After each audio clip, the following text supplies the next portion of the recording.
This is Optimal Living Daily, episode 2207, Downtime, by Andrew James of itsandrewjames.com. And I'm Justin Malik, your personal narrator.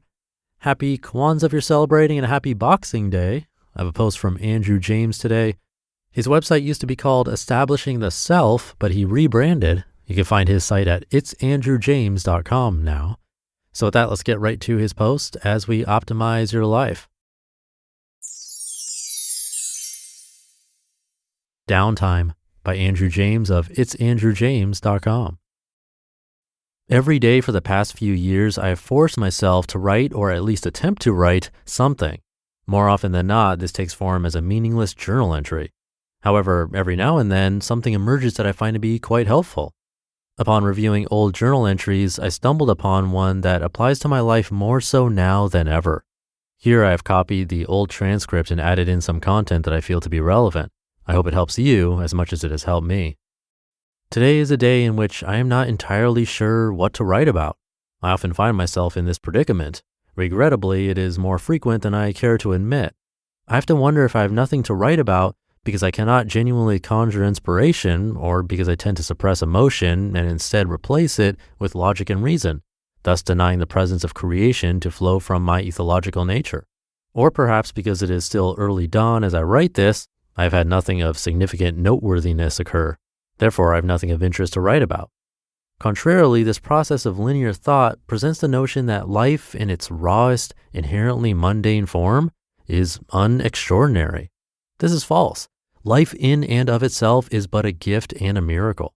The fact that I have been blessed enough to wake up this morning is significantly noteworthy.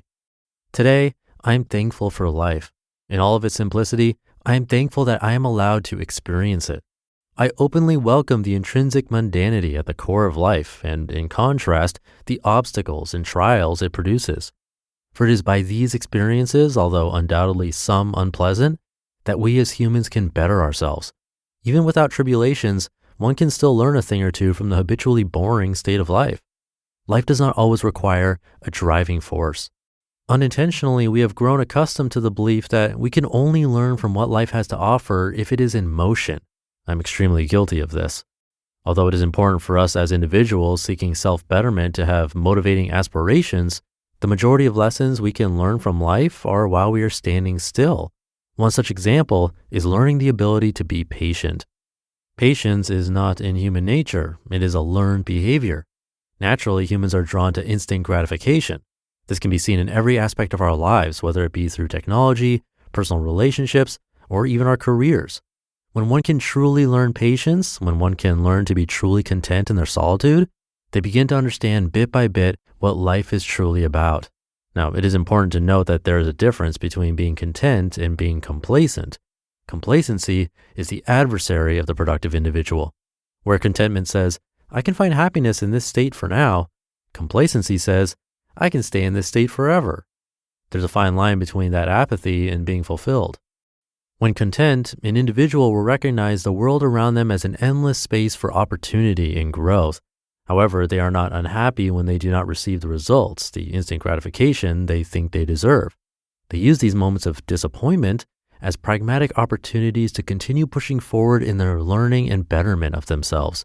They welcome the mundanity of life as a way to sharpen their patience, but they do not get lost in it. When complacent, an individual will do the polar opposite.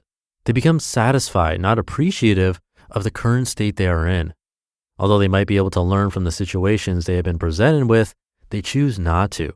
Complacent individuals accept the mundanity of life as the norm and do not strive to understand or learn about the patience and peace that life has to offer in this state.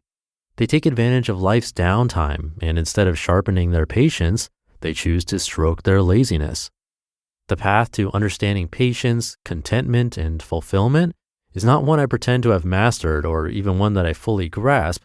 However, I continue to strive towards that goal on a regular basis.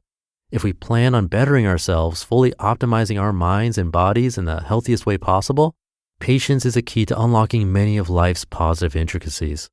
We need to learn to welcome and appreciate life's downtime, learn from it, and continue moving forward. We need to be careful of not falling into a pit of complacency during these times of mundanity. We need to manipulate them to further explore our laziness. Life is precious, even its most unnoteworthy state. There is always something that can be learned, even if it is from nothing. You just listened to the post titled Downtime by Andrew James of itsandrewjames.com. All right, that should do it for another Sunday edition of Optimal Living Daily. Have a happy rest of your weekend if you're listening in real time. Have a happy Kwanzaa and Boxing Day. And I'll catch you tomorrow where your optimal life awaits.